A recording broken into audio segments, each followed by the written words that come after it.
What's going on, guys? It's the RPO College Football Podcast. I'm your host, Jerome Jones, and I'm here with some great and incredible guys. My man, TJ Mathewson. What's going on, TJ? What's going on? Not much, man. Not much. We're going to get into that with how I feel. But how are you feeling, Ray? I'm feeling good. Yeah, I bet. Mr. Notre Dame, day 2 or 3 right now? You're 2. Number 2. Feeling good about your team? Feeling good about your squad? I am. I feel really good right now. Yeah. It kind of just feels like a different Notre Dame team for a change. It really does. So. Definitely. TJ, how you feeling about your squad, my man? Well, I haven't played. I don't know. They're going to go 3 weeks in between games. So, yeah. Arizona, right? Arizona State. Okay, makes sense. Gotcha. All right, well, you already know about my team. We're going to get into that a little bit later. But let's get into some recaps of Week 10. We got some great games that went down. Not really any upsets. We got one little upset. We'll talk about that. But pretty much, I think most of the games we pretty much kind of predicted. Yeah. So let's get right into it. Penn State versus Nebraska. What's going on with Penn State? They are 0-4 right now. What is the problem? I'm going to start with you, TJ. What do you feel like is the problem with Penn State at the moment? I mean, it can't be the fact that they lost only 3 guys. Yeah, I mean, they look a little not buttoned up exactly. So I have a friend who goes to Penn State, and I asked him, like, he went through the journalism program, so he was able to cover the football team, and they can learn. They obviously are around the program, and said it's not always buttoned up, not always in line. Everyone's like, as you can tell, you can see that right here, right? Injuries obviously aren't something the coach can control for the most part, at least. But they're just messy. They just they double obviously they were down big to Nebraska early, came back, made it a 1-score game. And then, but you look at the box score, they double Nebraska's first downs, they double their yardage. They're dominating time of possession as well. And yet it takes a late comeback to even make it a 1-score game.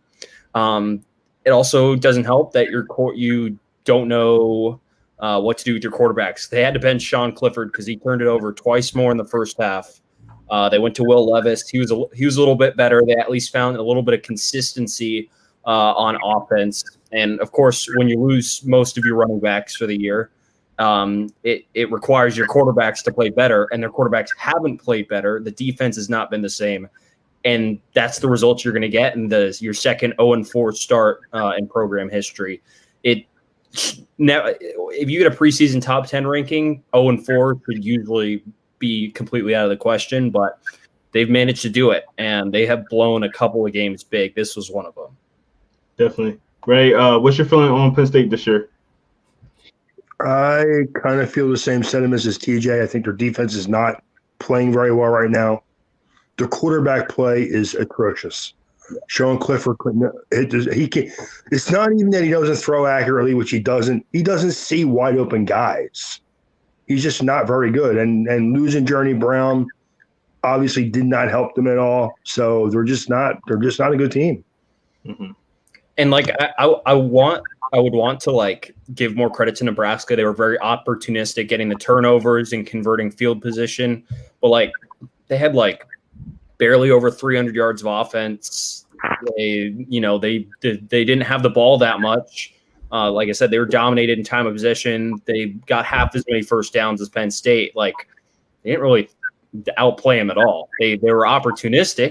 Yeah. And other things I'm seeing from this game, obviously, we love rumors, right?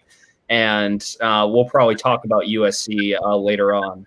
But how Clay Helton has never really had a solid. He's never been solidly fit there as head coach. There are always rumors about him firing, and the popular guy to replace him is James Franklin, right?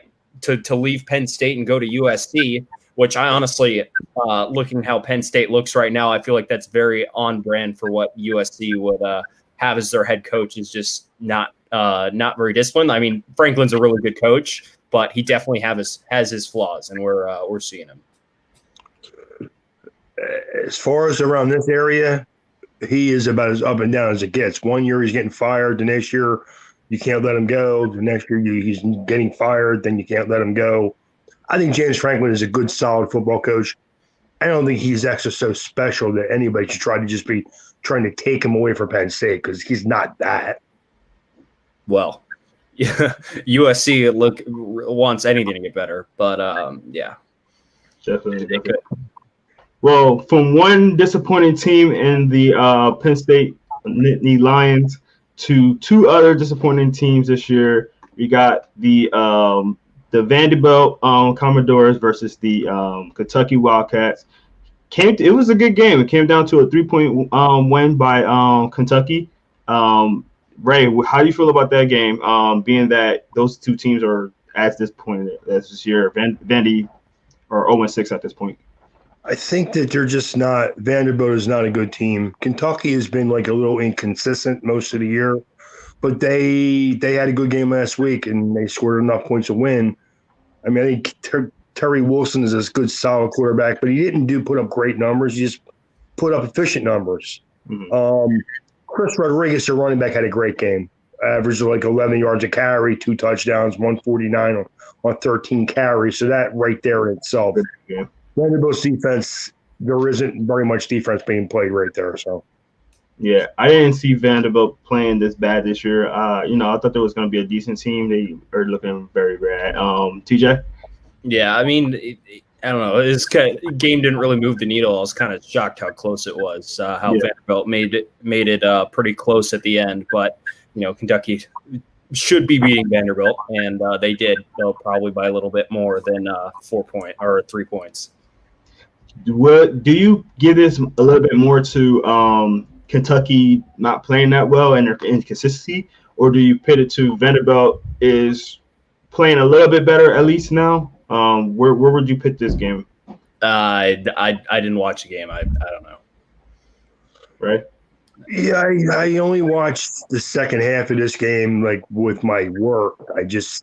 Even in the Notre Dame game, I missed most of the first half of the Notre Dame game last week. But I think what TJ said, I don't think Vanderbilt's very good. I think Kentucky just kind of woke up and decided, we should be beating these guys. So they went out and did it. So. Yeah, it was definitely a game to look at. But we're going to talk about another game to look at. It was that Miami versus Virginia Tech game. That was a really good game. Virginia Tech was up at halftime by 1, and they actually lost the game by 1. Ray, how do you feel about that game? Did it live up to hype to you? No, I don't think it was really a great game. I think it was competitive. If you like competitive games, it was fine. But I think Miami, I like Khalil Herbert, the running back from Virginia Tech. I think he's really good. I think that the one mistake they did is they didn't give him the ball enough. He averaged like over 6 yards a carry, but he only got 8 carries. So why? Yeah. But I think they played down to, they got a little bit of a lead in the beginning, then kind of played down to Miami. I mean, Derek King didn't put up great numbers, but he was efficient. 24, 38, 255, 1 touchdown. I mean, the kid's a good player. I mean, a very good college quarterback. Again, it was kind of a boring game when you look at how competitive it was. It wasn't really a great game. It was just Virginia Tech jumped out to a lead, and then Miami said, you know what, we should win this game, and that's what happened in the end. So, I feel like it was good defense. But, TJ, what do you think?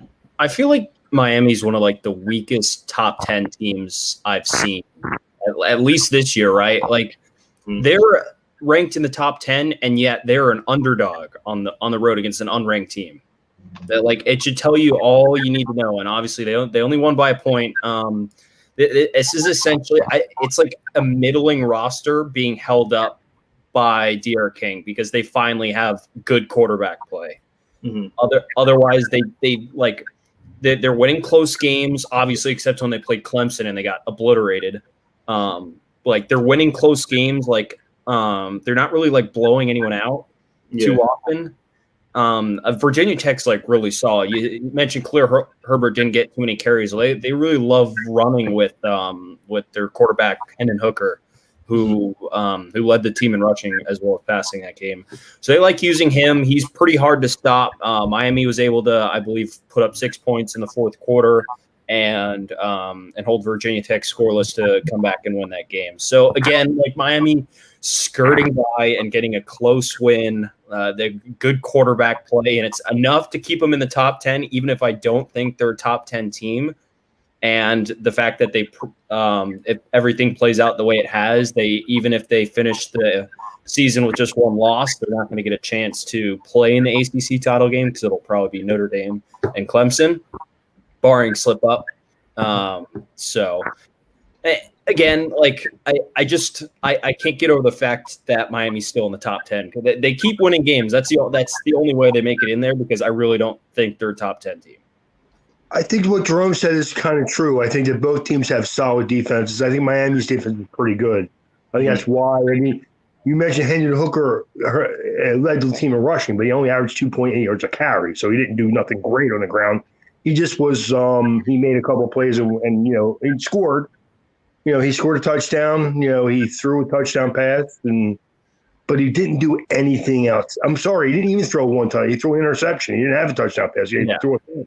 But he ran the ball enough to keep the defense off balance. Yeah. But in the end, it wasn't enough to win the game. So, Yeah, Ray, like you said, they both had good defenses, and like me and you always talk about, love watching good defense. I just think that Virginia Tech is not a bad team. They had some close losses, and I think Miami, like you said, is a little inconsistent for being a top 10 team.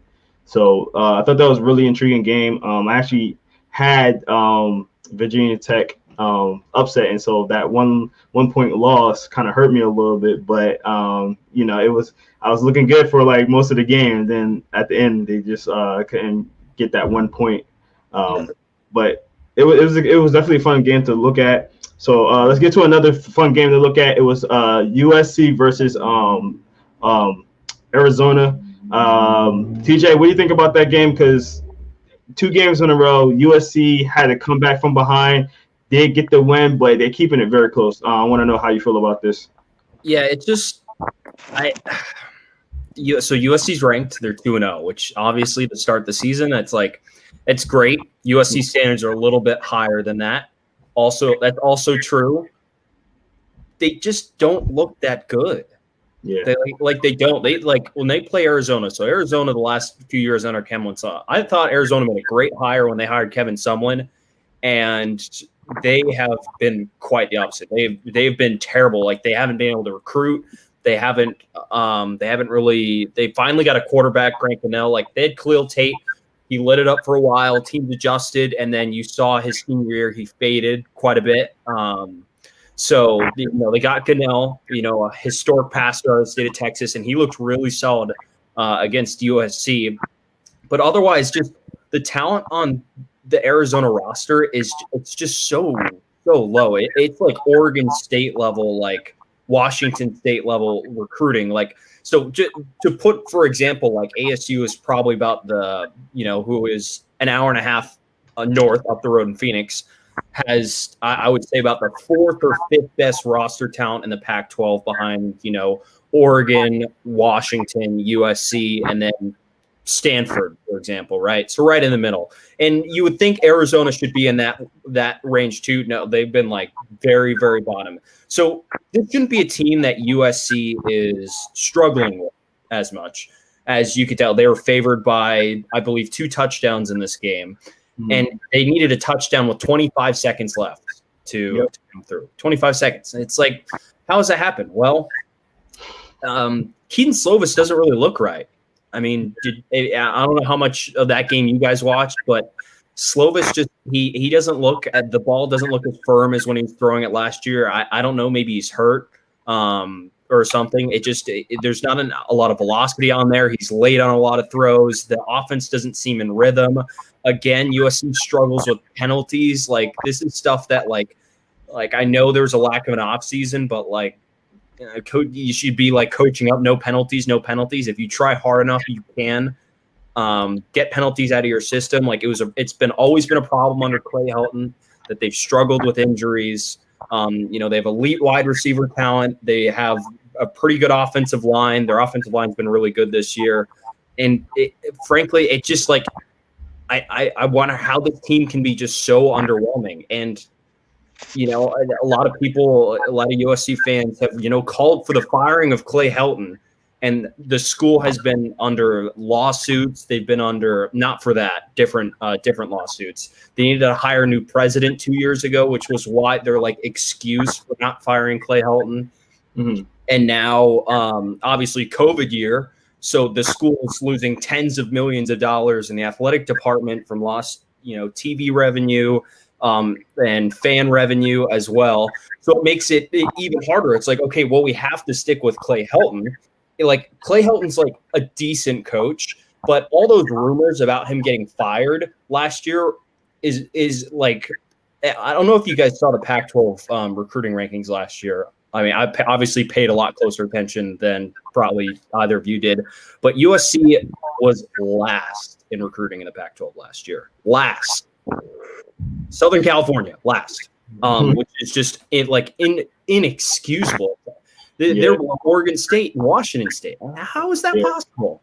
And that might have like a ripple effect in the program when it's time to, step up and that class to step up and play because the talent won't quite be there, right? So it's like it's a whole mess of a situation. Obviously, USC this year is class of 2021. I believe they're top 10 in the country, so they're back for that year. But however, it's still like it's such a messy situation and something I feel like they could have solved if they really wanted to. Like, obviously, coaching changes are expensive, but if they really wanted to make the decision, they could have, and they've just sat on their hands instead.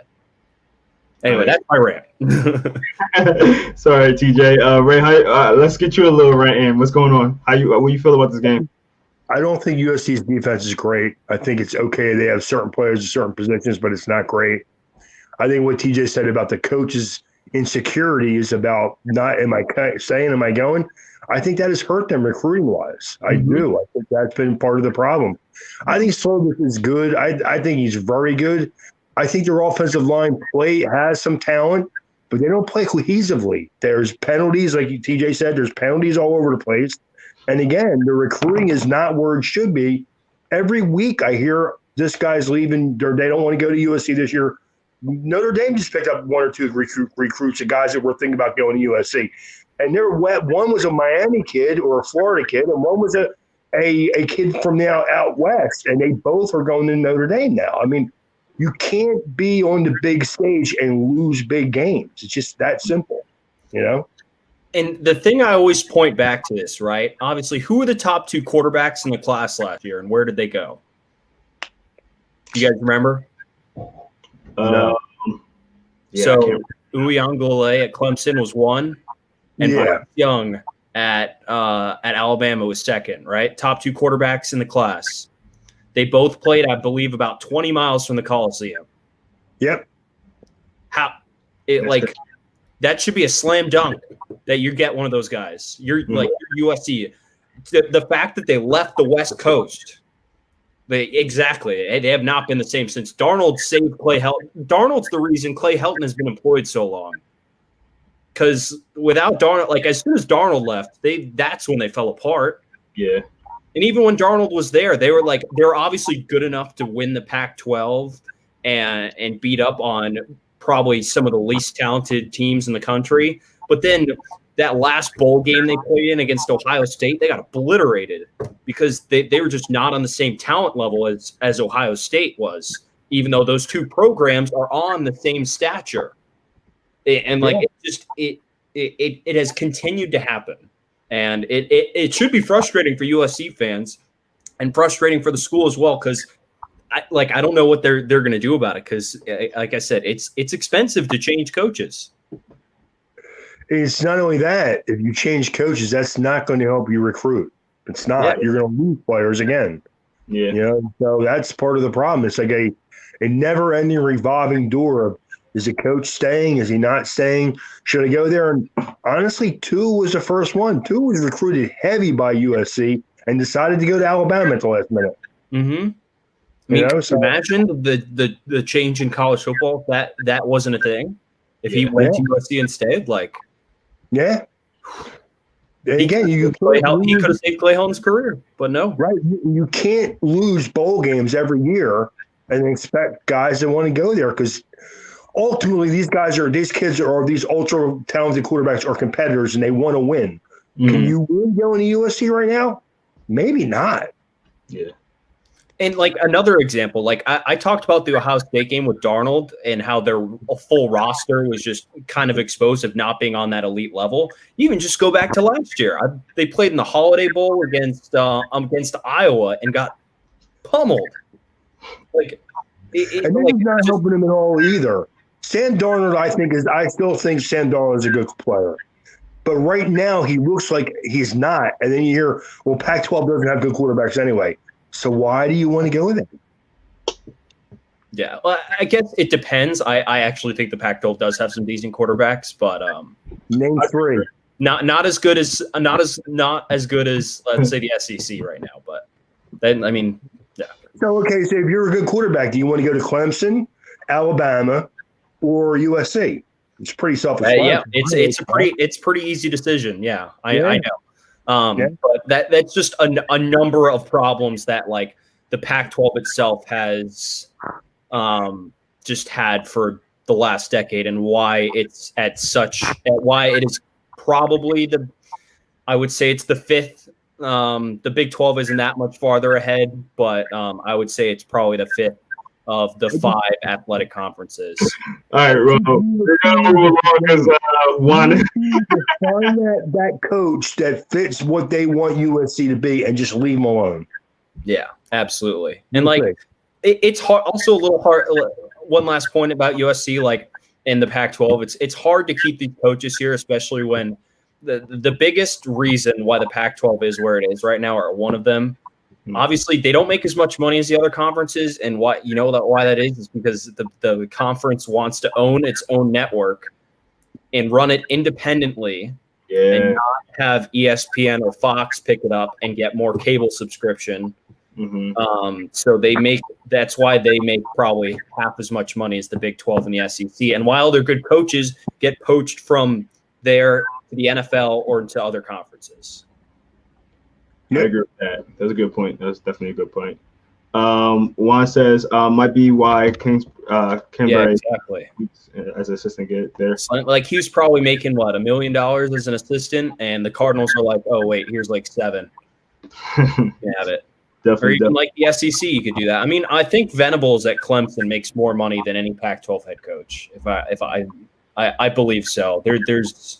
Like I think like Herm at ASU makes like 2.5, but he's not even like, he's like, it just they could be making more if there were better income sources for the conference, but there's not because the conference is poorly run. But we of course all know that Larry Scott is he's something. Definitely. All right, let's move on to our next topic. Yeah. Something that's close to heart to Ray, his Notre Dame Fighting Irish. They are rolling right now. They're number 2 right now, just beating Boston College. Ian Book, Ray, 20 for 27, 283 yards, and 3 touchdowns. Are you a believer in Book right now? Because I know you're not the greatest Book fan. How do you feel about your young quarterback? I am a believer in Notre Dame. And I believe that Ian Book has picked a great time to play his best football. That's all. I think that their defense is very good. I think their skill players are very solid. Their offensive line is probably the best part of their offense, to be honest with you. Even though they did have an injury, I don't know if you guys want to talk about that or not. They did have an injury on their offensive line. Jared Patterson, their center, is probably going to miss the rest of the season. Now, they have options there because they have a deep offensive line. It looks like Robert Hainsey, their tackle, is going to move in and play center, and they're going to use Josh Lug as the right tackle for right now. That has not been confirmed, but that's what I've been hearing. So, TJ, what do you think, man?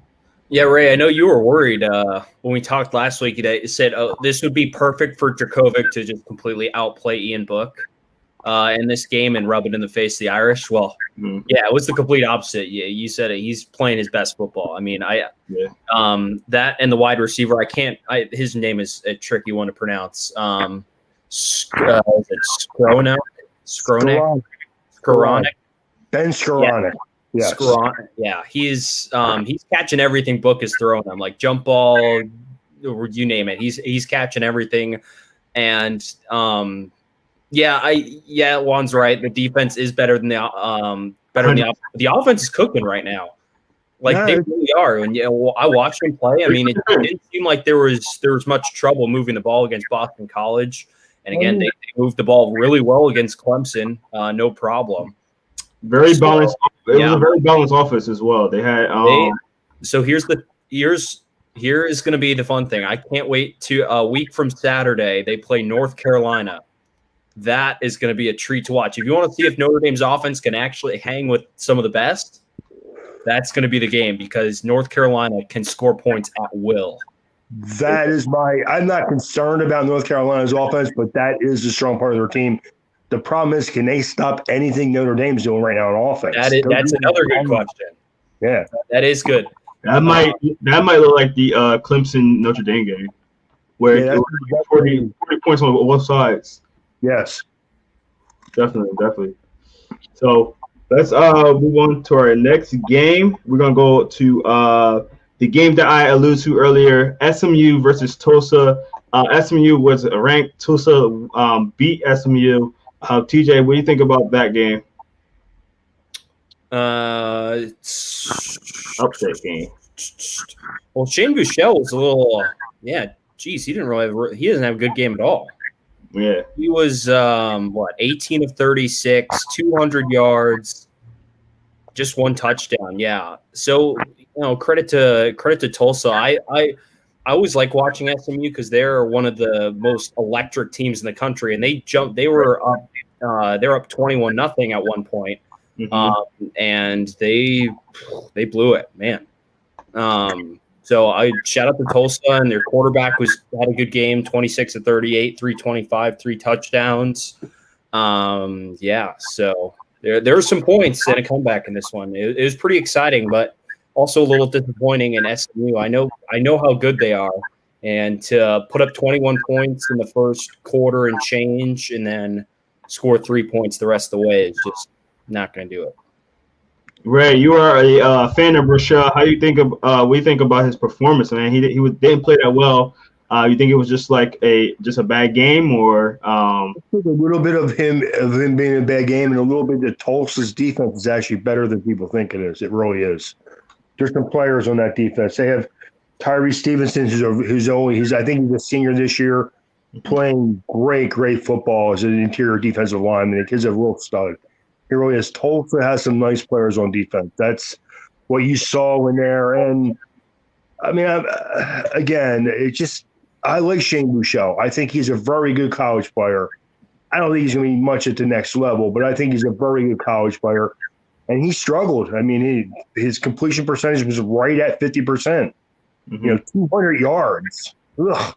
One touchdown, one interception. He only averaged 3. Usually he'll make plays with his legs. Only averaged a little over 3 yards a carry. I mean, they didn't have a good game, but Tulsa's defense is pretty good. And Zach Smith from Tulsa tore them a new rear end. I mean, 26-38, 325 yards, 3 touchdowns. I mean, that's all you need to say. I mean, he really stood out as a player on Tulsa's offense and had a great game. Definitely. Yeah, I think that was it was one of those games that I didn't expect them to lose to Tulsa. But like Ray said, Tulsa has a sneaky good defense that, I didn't realize their defense was that good. And it looked good against SMU after they got, after the first couple of scores on them, they got it together and really started pouring it in. So I think that was a good game. Let's get to we got two. We're gonna talk about 2 more games. We're gonna get into this Oregon State versus Washington game. Washington's first game of the year. Oregon State was there's a second game. They're 0-2 at the moment. Guys, what do you think about this game from Washington? TJ? Yeah, so first came under Jimmy Lake.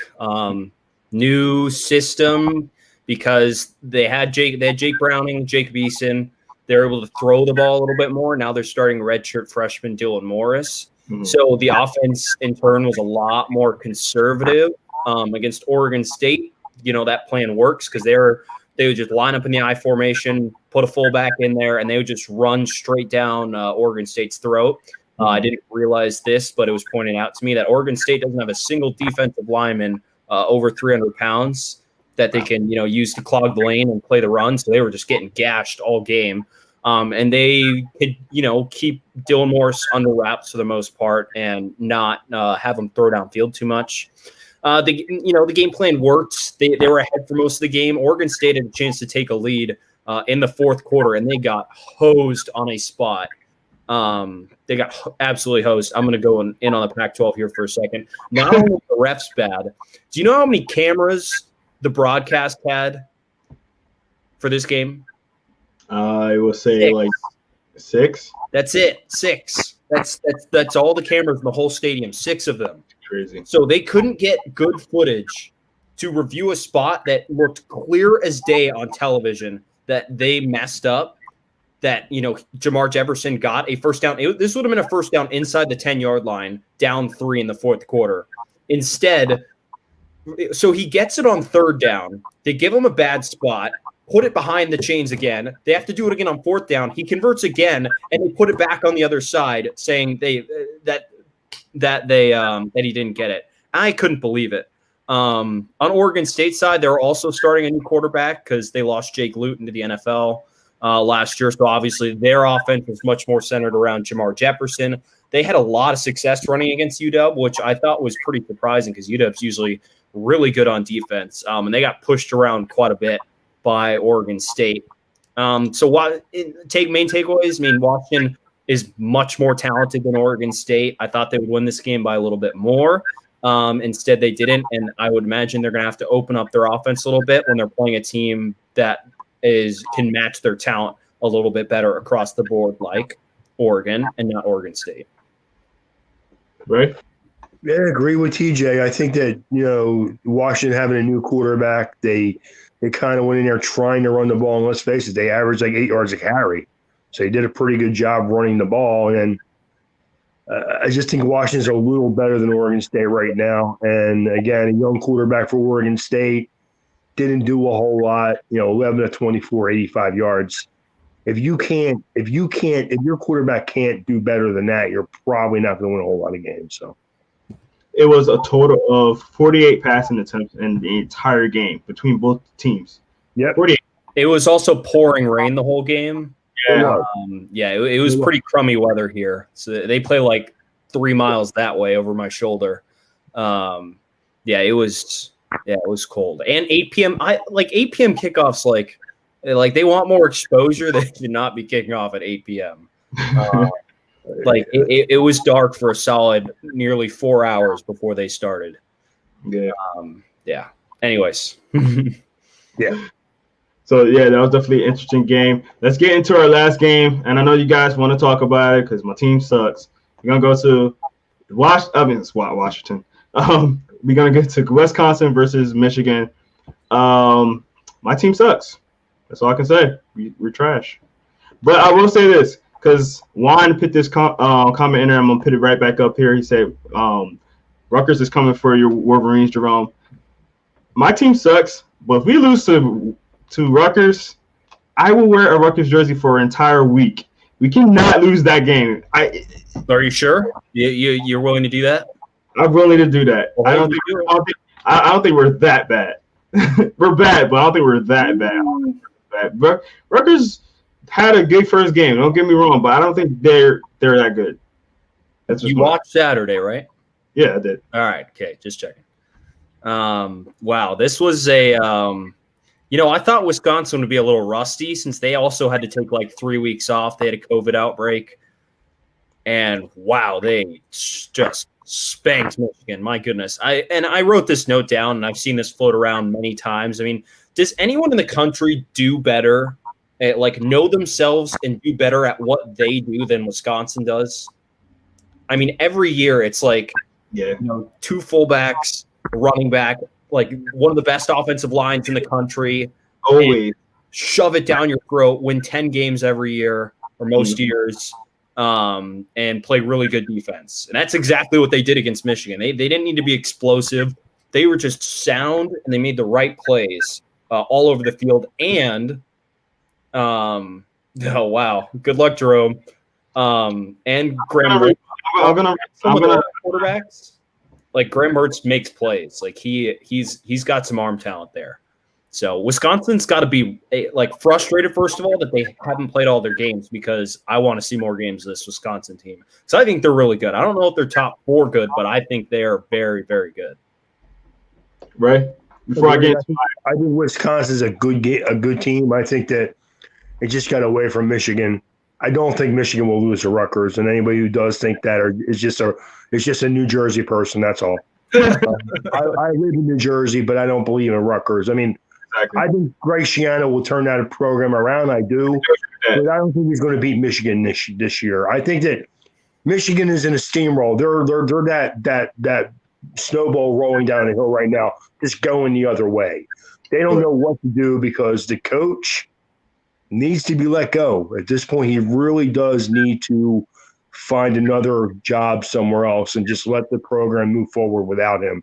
But of course, he's Jim Harbaugh. He's never going to do that. So I'm so glad you said that, because I totally agree. Said if not Michigan, Penn State definitely. So listen, the Michigan, we lost to Michigan State, which they beat us. I mean, I can't rebut that. But we lost to Indiana, which is looking really, really good, and we lost to Wisconsin, which is also a really good team. So, like, our losses are bad losses, but they're to good teams. These teams are they're pounding the ball on us. They're taking advantage of our secondary, things like that. I don't see Rutgers really doing they're gonna take advantage of our secondary. I know that for sure, but I can't see our team not being able to run the ball more, because now I'm not sure if his name's blanking to me, our quarterback Milton. Milton. I don't know if he's going to be the starter this week. I haven't heard anything about that yet. I know he got benched in the last game. So if he's not going to be playing, I really do see them running the ball a lot more than they have been. And I can't see our running backs. We got 3 really good running backs that I can't see them not doing well against Rutgers. So that's just me. The modernized spread Michigan offense dies in 4 weeks. Yeah. You're gonna have to. All right. So, I say that, but also it is Jim Harbaugh, and he's incapable of adjusting. So I might be wrong too on that part, but I really do think that they need to start running the ball more. I think they're gonna look into that, because they do, like I said, they have 3 running backs that they really do like, and they want to start giving that ball to them, and they need to, because they need to take the ball away from these offenses that are torching our secondary. Correct. It's not, what, Jerome, you were saying the secondary, but it's the whole defense. You gave up 340 yards rushing in this game. Yeah. If you give up more than 200 yards rushing, you're probably not going to win. Yeah. No, I agree with that, and I give a little bit credit to Wisconsin. Like TJ was saying, Wisconsin always been that running team with that great offensive line, with that fullback. They're gonna smash them out. We already know this. We seen what happened last year when they had Jonathan Taylor, and they did the same exact thing to us then. They doing the same thing. They do the same thing each year. So I'm not gonna say our run defense is great at all, but that secondary is garbage. Here's the thing, Wisconsin's going to do on offense. They're going to put a fullback out there. They're going to try to catch you for big yardage, and you did nothing to stop that. Nothing. Correct. No, I agree. And like I said, we're so incapable of adjusting. If we don't adjust, we might lose to Rutgers, but I really don't see that happening. I really don't. I really can't wait to see the jersey on the podcast next week. All right, let's get into our game. Besides that, it's an ugly jersey too. Good. I'm gonna have to borrow some from somebody because obviously I don't have a Rutgers jersey. One, you're gonna have to ship me your Rutgers jersey if that happens, but I don't think I will be wearing that. I'll probably be wearing my usual Michigan gear. But anyway, let's get right into our picks for this week. So let's get right into that. We're gonna start with Maryland versus Michigan State. TJ, who you got? I'll probably take Maryland. They've been playing a little bit better than Michigan State. As we've been saying for every Michigan State game we picked, it's like if they turn the ball over, they're probably going to lose, which they've done this year. Like they've only not turned the ball over one game. And who was that against, Jerome? Michigan. And they won. So, they turned it over 7 times against Rutgers, 3 times against Iowa, 4 times against Indiana. They lost all of those games. So, I would guess they're probably going to turn the ball over against Maryland. Maryland's a little more solidified at the quarterback position with Talia Tagovailoa, who's played really well this year. So I'll take the Terps. Right. I'm going to take Maryland also. I think that Maryland's just a better team than Michigan State right now, playing better football. And Tagovailoa has played good football. He's been a little up and down, but he's played good against bad teams, and I expect him to do the same thing against Michigan State. So definitely. How do you feel about that line? Because it's only a 6-point win for Maryland. You think that that is a good line for them? I think the line is solid. I think that Maryland is probably like a touchdown better than them. I think that Michigan State's defense is okay. Their offense is what really kills them. So I honestly I thought the line should have been a little bit higher. I think that Maryland's Maryland's way better than Michigan State in my opinion. I just think that Tagovailoa will turn the ball over sometimes. He's a little sloppy with the football. He's a young quarterback. Leave him alone. No. There's a reason for it. Yeah. But I think that if he were a little bit more efficient, didn't turn the ball over like he has a couple times this year, that the line would have been more like an 8 or 9 point line. So I agree. All right, next game, LSU versus Arkansas. Ray, who you got? I get LSU. I think it's going to be a close game, but I think LSU was a better coach team. I think they'll win. They are only a 2.5-point win. TJ, who you got? You know what the line was for this game last year? Oh, last year? Probably like, what, -14? Yeah. 42. 42? 42 points. See how much 1 year changes this? So, anyways, I like Arkansas in this game. I'm going to finish. Hold on. No. I like it. So Arkansas got spanked by Kyle Trask last week, just shredded through the air. We pointed out hey, it's going to be a really good pass defense versus a really good pass offense, and man, Kyle Trask just lit them up. It was no problem. But the problem is LSU isn't trotting Kyle Trask out there. They're starting TJ Finley again. Their quarterback situation is a total mess. Their roster's probably a little bit more talented, but I think it's pretty good value with Arkansas, to be quite honest. And I think they'll have a bounce back game. I'm sure they'll pick them off a few times, or at least a couple times.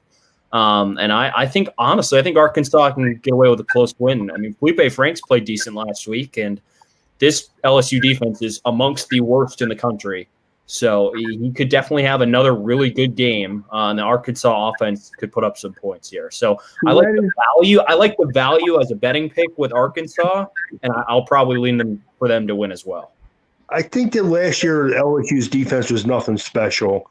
I think they had good defensive. They got good defensive back play, and their offense they had 21-0 by the first quarter every game. I mean, a lot, but I wouldn't say all that. I would say they're a little bit better than all right. I mean, they were arguably the greatest team ever. Yeah. Their offense was scoring 40 points a game. Your defense will just turn their ears back and go after the quarterback because that's all they're going to have to do. And when you can just pass rush Eagles, it's very easy to play defense. Listen, I don't think that it was. I know the offense carried that team, and it did make it easier for the defense. But I would not say that it was all right defense. It was a good defense. They had great cornerbacks. Yeah. Who were their studs front seven guys on LSU last year? Chason, Queen, Chason. Okay. You just named 2 guys out of 7. Gad.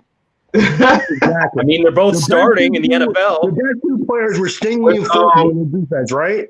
What's the edge rusher they have too? They had who's the cornerback? Felton. Right, Yeah, and Stingley are very good. I said their defensive secondary was very good, and then they had 2 good players up in the front 7. You said Kason? You said Kason? I said Chason. Yeah, how's he doing right now? I have no idea. Come on, he's in the NFL. When you compare years back and all you have to do is go after the quarterback because they're throwing on every play, it's really easy to play defense. You can't compare the NFL to the NCAA. They were really fast. We'll say that. Stop that. They were fast. They were really fast. They still probably are. They're just fast in the wrong places. Like the Seahawks. They still have one good corner. All right, I still like Arkansas on this because I've liked how they played this year, and I have not liked how LSU has played. Let's move on because Ray's talking about corners now. All right, let's get to our next game. A game close to our hearts. Coastal Carolina versus Appalachian State. Coastal Carolina is favored by 6 points. TJ, who you got? We did Coastal versus App. I'll take Coastal. Fun fact: I actually don't think they've beaten App State. I don't know. Maybe just off the top of my head. But Coastal has been excellent this year. So honestly, only 6 point spread. That looks pretty good to me. They've been blowing everybody out all season long. Yeah. Their offense, defense, special teams, they're clicking on all cylinders. Ray, who you got? I got Coastal Carolina pretty easily, actually. I agree. That line is mean. Yeah, I mean App State's usually like the Sun Belt, best team or one of them at least, but it's Coastal this year. They are very good. They're very, and they're run by a freshman quarterback in McCall. He is balling. That kid is balling right now. He got a little injured and I think he missed 2 games or a game and a half, but he's playing really, really well especially for a freshman at a small school. I really enjoy what I'm seeing from him. All right, let's move on to our next game. We're gonna go to Northwestern versus Wisconsin. We just talked about Wisconsin a little bit just now. Ray, who you got in that one? I got Wisconsin. I think they're a much better team. I do like that Northwestern goes out there and puts it on out there on the field every game. They play hard every game. But I think, like TJ said before, I think Wisconsin's a good team, and I think they'll cover that 7-8 point line, which is what is out there. So, yep. TJ. Yeah, I think Northwestern will probably find a way to make this close because they've done that with all 4 of their wins this year.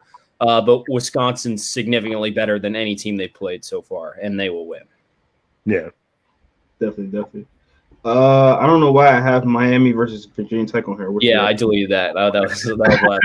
So, I have a game for us to replace that with. Hold on. There's a top 10 game this week. That wasn't on the docket. Indiana and Ohio State. Let's go to it then. Who you got, TJ? Well, Ohio State's going to win, but I'm fascinated to see how Indiana's like going to play against a team that is significantly more talented than them.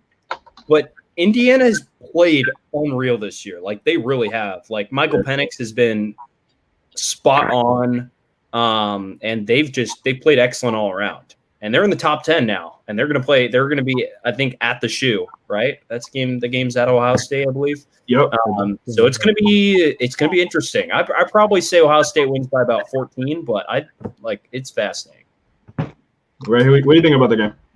I think that Ohio State will win. It's going to be interesting to see how Indiana holds up against a really good team in this conference because they haven't really played a really good team in this conference yet. but it's going to be interesting. I think that, Miami actually plays Georgia Tech, and that game is canceled, though. Yeah. That's all. There's a couple of castle games that are out there right now. To me, the Indiana-Ohio State game is a game where Ohio State goes out there and tries to blow the doors off them to make sure everybody remembers it's Ohio State. So we'll see. Yeah, I think they're going to cover. They are favored by 20.5. They're going to cover.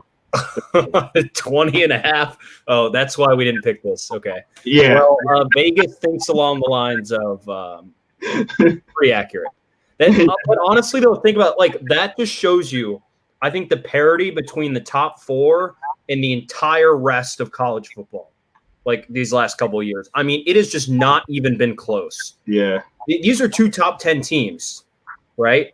Mm-hmm. It's the same thing as if Clemson plays Miami when they're both in the top 10 or Ohio State plays Indiana. These are both top 10 matchups with, Ohio State or Clemson being favored by 3 touchdowns. 3 touchdowns. Yep. Oof. Definitely. Yeah, honestly, if Indiana can keep it within 10, 14 points, it's almost only a win for them. Yeah, absolutely. Yeah. They had to look at themselves and say, "Hey, we played a good game." If that does happen, they really do. What I would do if I was Indiana, I would try to just go out there and just run the ball and keep the ball away from their offense. That would be my game plan. If I wanted to, again, just make it respectable. If you lose by 10 points, that's a win. Yeah, I agree with that. That's a huge one, actually. Yeah. All right, let's get to our next game. We're gonna go with Cal versus Oregon State. Ray, who you got in that one? Cal is favored by 3.5 away. I got Cal. I think that the fact that they're favored by 3.5 in Oregon State's own backyard, I think it could be closer than the. I'm not going to say it's going to be closer than the 3 points. I think it's a field goal game. I really do. I think it's going to be a good game. I think this is probably going to be one of the better games we see this week. Between two decent teams, Okay, TJ. Yeah, this is kind of a man matchup because I don't know if you guys watched on Sunday or even looked at the score where Cal got the break speed off of them by UCLA. UCLA under Chip Kelly has been just about the epitome of average, and they just got their doors blown off. Obviously, 48 hours of preparation, you might miss a thing or two, and that's what caused it to be so lopsided. I didn't really watch the game because the NFL was on. But I don't know. I'll lean Oregon State. I think there's some pretty good value with the Beavs at home. And just Cal not looking too great. Oregon State has kept it close in both the games they've played against teams that are either equal talent in Washington State and significantly more talented in Washington. So I'm going to go Beavs. All right, awesome. All right, we're gonna get into our next game. This line actually changed on me, which probably tells me that Skylar Thompson is not gonna be playing. But it's the K-State versus Iowa State game. K-State been losing a lot lately, and Iowa State actually been playing a little bit better. So, TJ, who you got in this game? Yeah, I'm going to take Iowa State, and also K-State, I think, has another outbreak from what I was reading. And the game is I don't think they're certain if it's going to be played or not because they don't know if K-State's going to meet the roster minimum. So I'm going to go Iowa State. Man, right? I got Iowa State too, man. 10, 11-point line tells me all I need to know. Yeah, they've been disappointing me lately. Like I said, without Skylar Thompson, they're definitely a different team, and team's been preparing for the run on them, and they haven't been able to run lately also. So I'm going to take Iowa State as well. All right, let's get into our last two. We got Oklahoma versus Oklahoma State, the in-state rivalry. Ray, who you got? I got Oklahoma. I think it'll be a pretty competitive game. But I think Oklahoma will win in the end. I think they'll outscore Oklahoma State. TJ? Yeah, I didn't realize it was Bedlam this week. I was caught me off guard. I was like, oh, well, at least there's a good game, or at least something with more name brand intrigue on it. Yeah. I couldn't believe the line when I saw it. It's Oklahoma by a touchdown. Yep. Yeah. Oklahoma's been playing a lot better lately. But the Oklahoma, so Oklahoma State has dropped. I think they have one loss or two losses. I can't remember. They got one loss. One loss still. They're 5-1, and Oklahoma's 5-2. Okay. Yeah. So I don't think Spencer Rattler has seen a defense that has played as well as Oklahoma State's has this year. And honestly, I think if there's one that'll make a Lincoln Riley offense struggle, I think it's going to be this one, because Rattler has been prone to freshman mistakes this year, and those mistakes will be amplified against probably the best defense in the conference. So, I'm gonna take Oklahoma State. I really want to take Oklahoma because they've just dominated this matchup. But I think Oklahoma State will pull this one out. I think that Oklahoma State will keep it closer than the 7 points, but I think in the end Oklahoma will win. I think the one thing that does scare me is Spencer Rattler. The guy is a little bit prone to turnovers, and if I was Oklahoma State, that would be how I would go about trying to win the game. Correct. Put pressure on him, make him turn the ball over. Yeah, and if I'm Oklahoma State, I need a good game out of Spencer Sanders. Like that. That's not even a question. So he's got to help his defense out, because he's at times this year has really struggled. Yeah, I agree. I think that I think it's going to be a close game. I'm going to give a slight edge to Oklahoma. I just think they got better coaching. And I think that, none against Oklahoma State. I think Oklahoma State is a good team. I just think Oklahoma might get that slight edge. It's going to be close though. It's going to be close. So, all right, last game, we're going to do Utah versus USC. Sorry. Ray, who you got in that one? I got USC. I think it'll be a fairly close game, which tells me the 3.5 point line tells me it'll be a close game. But yeah, I think Keaton Slovis will be just enough to get it done at the end. TJ? I'll take USC, the much more talented team again. It's going to be a close game because that's what USC has done. They've been outplayed most of the time during games this year, yet are 2-0. So that means there'll probably be another close game. I don't know what Utah's going to look like because they haven't played yet. Exactly. They haven't played yet, and they lost a lot of their star players from last year are now in the NFL. So that's you on their defense, without a doubt. Yeah, exactly. So I know Kyle Whittingham's an excellent coach. I have no idea what his team's going to look like, so I'm going to take USC. TJ, you took words right out of my mouth. I was going to say the same exact thing, that we haven't seen Utah play, obviously because of COVID issues, and their defense. I said this when this NFL draft started, the 2020. That defense has some ballers on it, and you see it in the NFL already. So that talent they have on defense, they don't have it anymore. So I'm questioning how their defense is going to look this year. And without seeing how it's going to look already, it's hard for me to say that they're going to beat a USC game. I do think it's going to be close, but I don't know what I'm looking for. I'm seeing with the Utah team, or defense rather. So I'm going to go that route as well. So I'm going to agree with you guys. Well, that's going to do it for us today, guys. Thank you so much for checking us out. Check us out again next week on Wednesday at 7:00 again for the RPO podcast. We talk all college football podcasts. We do appreciate everybody being in here, especially you, Juan. Thank you for being in here and checking us out. We do appreciate it, even though you crapped on my team. I don't crapped on my team all year either, also, so it doesn't really matter. But thank you guys so much for coming in. Please make sure you check out, put that like button on YouTube if you're watching on YouTube. Please make sure you're checking out all our social media as well on Instagram, Facebook, and Twitter. We are on there. Please check us out on there. Also, please make sure you check us out on InsideTheHashes.com. We find all our content on there as well. And as well as all our player interviews and podcasts on our Spotify, Apple Podcasts, and Google Podcasts. You find all that on there. It does support us, so please make sure you check that out. So I'm Jerome Jones. You got Ray Roberts in the building and my man TJ. Thank you guys so much, and we see you again next week. Peace.